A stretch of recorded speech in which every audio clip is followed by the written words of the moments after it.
श्री गणेश दत्त गुरुभ्यो नमः. गुरुर्ब्रह्मा गुरुर्विष्णू गुरुर्देवो महेश्वरः. गुरु साक्षात् परब्रह्म तस्मै श्री गुरवे नमः. अनंत माझे अपराध कोटी, नाणी मनी घालुनी सर्व पोटी. प्रबोध करिता श्रम फार झाला, विसरू कसा मी गुरुपादुकाला. गुरुवाणी पुष्प 3 मधील ईश्वराची लक्षणे या अध्यायाचे मी पठण करीत आहे. या अध्यायाचा पूर्वार्ध आपण ऐकला होता. आता श्रवण करूया उत्तरार्धाचं. परमपूज्य सद्गुरू श्री रामकृष्ण क्षीरसागर स्वामी आपल्या प्रासादिक वाणीतून मार्गदर्शनपर आशीर्वाद देताना पुढे म्हणतात, श्रीकृष्ण सुदाम्याचे उदाहरण प्रसिद्ध आहे. भगवान श्रीकृष्ण राजयोगी होते, तर सुदामा अत्यंत दरिद्री होता. आपल्या बालपणाचे मित्र श्रीकृष्ण आपल्याला अवश्य मदत करतील या आशेने तो त्यांना भेटायला गेला. भगवंतांनी सुदाम्याचे भव्य स्वागत केले. भगवंताकडे काहीही न मागता सुदामा परत निघाला. घरी आल्यावर त्याला भले मोठे ऐश्वर्य प्राप्त झाले असे त्याच्या लक्षात आले. आपणास शिकवण्यासाठीच या गोष्टी घडल्या आहेत. अशा ईश्वरी लीलांचा तुम्ही अनुभव घ्या. ईश्वराची जो सेवा करतो त्याने दुसरा कसलाही संकल्प करायचा नाही. ईश्वराची सेवा कशी घडेल हाच विचार करावा. आपल्या ऋषीमुनींनी कडक तपश्चर्या करून अध्यात्माचा ठेवा आपल्याला दिला आहे. ईश्वराविषयीचे ज्ञान दिले आहे.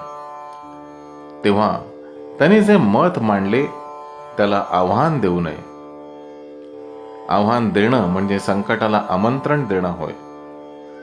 भगवंताने गीतेत सांगितले आहे की जो मला जसा भजतो त्याप्रमाणे मी त्याला देतो. हे वाक्य मोठे अर्थपूर्ण व महान आहे.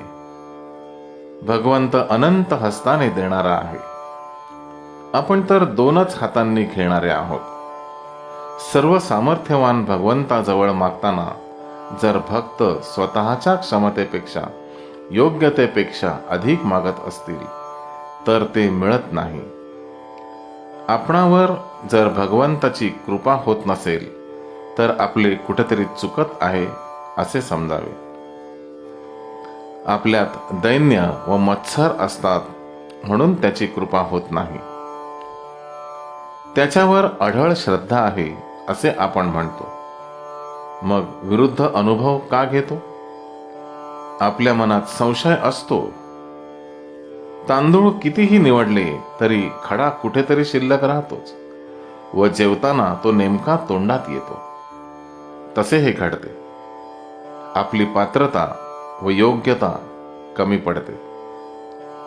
भगवंताच्या शब्दाबद्दल संशय घेऊ नये. देवाला भक्त प्रिय आहेत. तो भक्तांचे रक्षण करणारा व त्यांची सोय पाहणारा आहे. पुढे घडणाऱ्या घटनांची तो आधीच सोय करून ठेवतो. मार्च 1981 मध्ये जगद्गुरू शंकराचार्य इथे आले असताना त्यांना चांदीच्या पेटीत मानपत्र अर्पण केले होते. त्या पेटीसाठी लागणाऱ्या चांदीची सोय देवाने 2 महिने अगोदरच केली होती. मी मुंबईला गेलो असता एका स्त्री भक्ताने एक जुने चांदीचे भांडे मला अर्पण केले. मी कधीच जुनी वस्तू स्वीकारत नसलो तरी त्यावेळी मी ते स्वीकारले. ते 1 किलो वजनाचे चांदीचे भांडे मोडून जगद्गुरू शंकराचार्यांना देण्यात येणाऱ्या मानपत्राची पेटी बनवण्यात आली. ईश्वराचे अधिष्ठान निव्वळ मूर्तीतच असते असे नाही. ते व्यक्तीमध्ये सुद्धा असू शकते. आद्य शंकराचार्यात ईश्वराचे अधिष्ठान होते. चैतन्य महाप्रभूंचे उदाहरण उल्लेखनीय आहे. ते जगन्नाथपुरीला भगवंताच्या दर्शनासाठी गेले. त्यावेळी त्यांच्यात अतिश्रेष्ठ भाव उत्पन्न झाला होता. मंदिरातील दर्शनाची वेळ संपलेली होती. चैतन्य महाप्रभू मंदिरात गेले असता पुजाऱ्यांनी त्यांना ओळखले नाही. इतकेच नाही तर त्यांनी त्यांना मारलेही.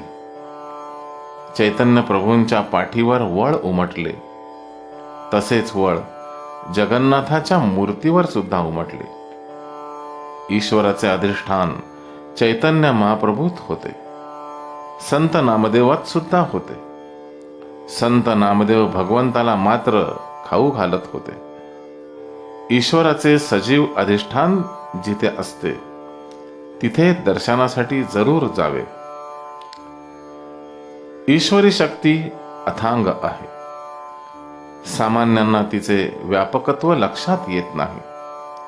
आपला आक्रोश त्याला ऐकू जाण्यासाठी आपल्याला त्याच्याविषयी वाटणारी आर्तता व प्रेम एकत्र केले पाहिजे.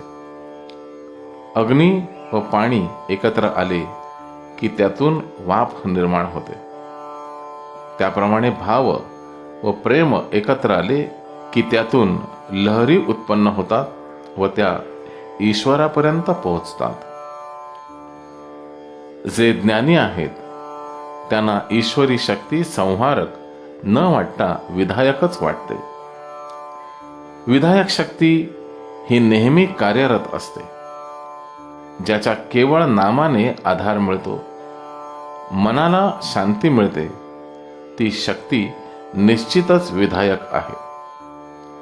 मनाला मिळणारा आधार व शांती ही अदृश्य स्वरूपात असते.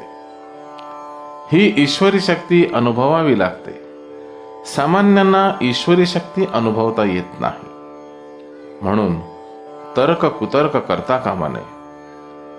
त्याची शक्ती जाणण्यासाठी आपण आपली पात्रता, क्षमता वाढवली पाहिजे. श्री गुरुदेव दत्त. गुरुबंधू आणि भगिनीनो, या अध्यायाबरोबरच गुरुवाणी पुष्प 3 या ग्रंथाच्या यातील सर्व अध्यायांचे पठण आणि श्रवण पूर्ण होत आहे. पुन्हा भेटूया पुढील ग्रंथासाठी आणि त्यातील अध्यायांसाठी उद्या सकाळी 6 वाजता.